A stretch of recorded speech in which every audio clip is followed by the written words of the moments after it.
Hello everyone.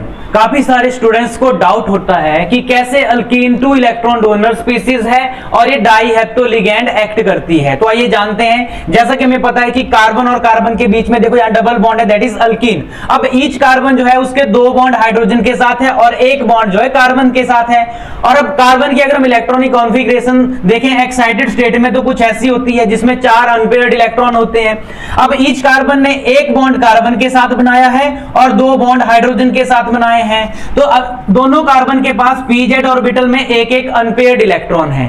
अब दोनों carbon का एक एक अनपेयर्ड इलेक्ट्रॉन ओवरलैप करेगा और 2 मॉलिक्यूलर ऑर्बिटल फॉर्म करेगा, that is pi and pi star.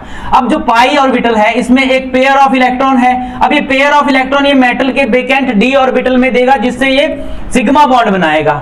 अब यहां से एक जो पेयर ऑफ इलेक्ट्रॉन है वो वापस बैक पाई बॉन्डिंग के थ्रू पाई स्टार ऑर्बिटल में जाएगा और कौन सा बॉन्ड बनेगा?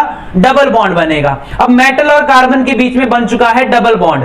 अब ये डबल बॉन्ड जो है ये दोनों कार्बन के साथ है क्योंकि दोनों कार्बन का कंट्रीब्यूशन है यहां पे एक एक इलेक्ट्रॉन देने में, इसलिए जो बॉन्ड है वो हमें कुछ ऐसा दिखाई देगा कि हाफ ये मेटल कार्बन का बॉन्ड होगा और हाफ इस मेटल कार्बन का बॉन्ड होगा। तो इसमें मेटल और कार्बन के बीच में डबल बॉन्ड है 2 कार्बन के बीच में, इसलिए it is eta two ligand, that is dihapto ligand. और बॉन्डिंग में ये कितने इलेक्ट्रॉन डोनेट कर रहा है? 2 इलेक्ट्रॉन ये डोनेट कर रहा है। तो it is 2 electron donor species. तो आई होप आप सभी को आज समझ आया होगा कि कैसे जो है अल्कीन है वो 2 इलेक्ट्रॉन डोनर स्पीसीज है। Thank you.